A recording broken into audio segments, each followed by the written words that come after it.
কি খবৰ আপোনালোকৰ? আশা কৰোঁ সকলোৱে ভালে আছে, ময়ো ভালে আছোঁ। এইটো ভিডিঅ' যোৱাকালি আবেলিৰ, ৰাতিয়ে আপলোড কৰিম বুলি ভাবিছিলোঁ, আপলোড কৰা নহ'লেতো এতিয়া আপলোড কৰি আছোঁ। আৰু আপোনালোকৰ যদি মোৰ ভিডিঅ'বোৰ ভাল লাগে, লাইক, কমেণ্ট, শ্বেয়াৰ আৰু প্লিজ মোৰ চেনেলটো ছাবস্ক্ৰাইব কৰি দিব।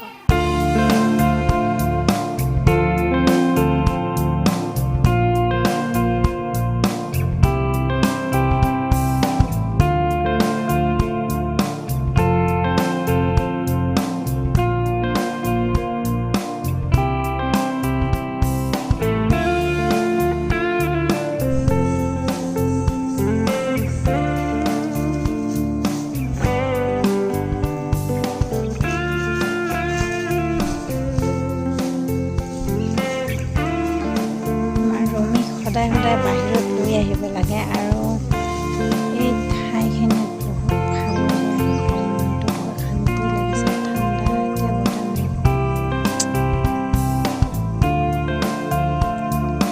পেচাব কৰাব, লেট্ৰিন কৰাবৰ কাৰণে বাহিৰত লৈ আহিব লাগে।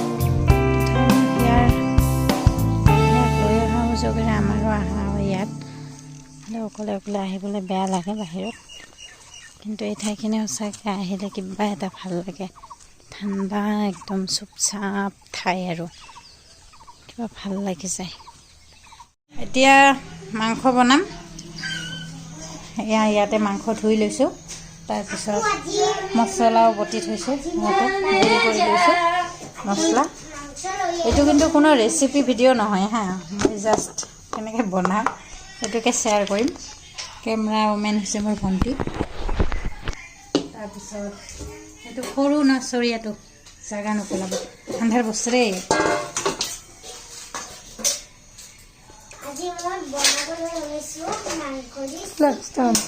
হয়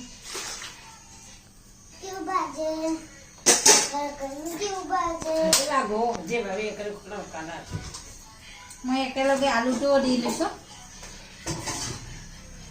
তাৰপিছত গোটেই মছলা দি ল'ম। আপোনালোকে কেনেকৈ বনাই মোক কমেণ্টত জনাবচোন। আজি এনেকৈ বনাই খাই কেনেকুৱা লাগে, একেলগে দি পেলাই আলু চালু। মই প্ৰায়ে বনাওঁ।